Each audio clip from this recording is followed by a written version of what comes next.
के उठ लाली लगवलू बलिया के बाली नवादा के नथुनी। आरा के उठ लाली लगवलू बलिया के बाली नवादा के नथुनी। तो कौना जिला के जिलेबी हो बबुनी। आरा के उठ लाली लगवलू बलिया के बाली नवादा के नथुनी। आरा के उठ लाली लगवलू बलिया के बाली नवादा के नथुनी। तो कौना जिला के जिलेबी हो बबुनी। इसी पे आइए, एक फील है।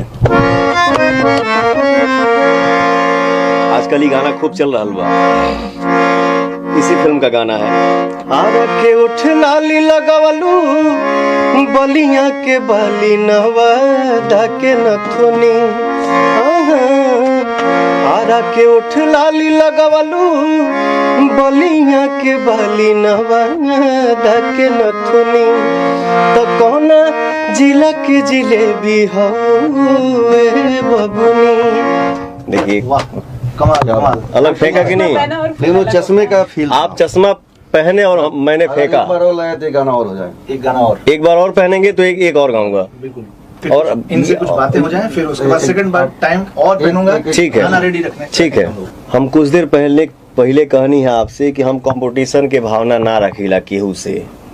हम सब लोग भाई हैं, और भी हमारे भाई आए और भी स्टार बने, उससे हमारी भोजपुरी इंडस्ट्री और बढ़ेगी और आगे बढ़ेगा। इसमें कोई कंपटीशन नहीं है। सलमान खान की भारत आ रही है, वो भी सुपरहिट हो। मेरे भाई की फिल्म आ रही है कूली नंबर 1, ये भी सुपरहिट हो। आप लोगन के पवन के फिल्म आवा था, मैंने उनको सजन चुन लिया, ये भी सुपरहिट हो। सबके लिए शुभकामना है। कलाकार के अंदर कलाकार की भावना रहेगी चाहिए, और कलाकार किसी एक का नहीं होता है, कलाकार सबका होता है। और हम सबके हैं और सब हमारे हैं। तो जो भी अगर मन में कुछ केहू के गलत बा, हमारे श्रोता बंधु भाई हमारे, आप लोग भगवान हैं, सबको आशीर्वाद दीजिए। काहे के लिए किसी हमारे तरफ से कोई सामने वाला के कमेंट करे, सामने वाला के तरफ यहाँ कोई कमेंट करे, नहीं, ये सब नहीं होना चाहिए।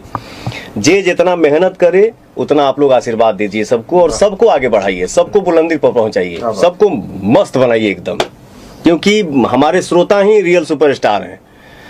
आप लोग ही किसी को बनाते हैं और बिगाड़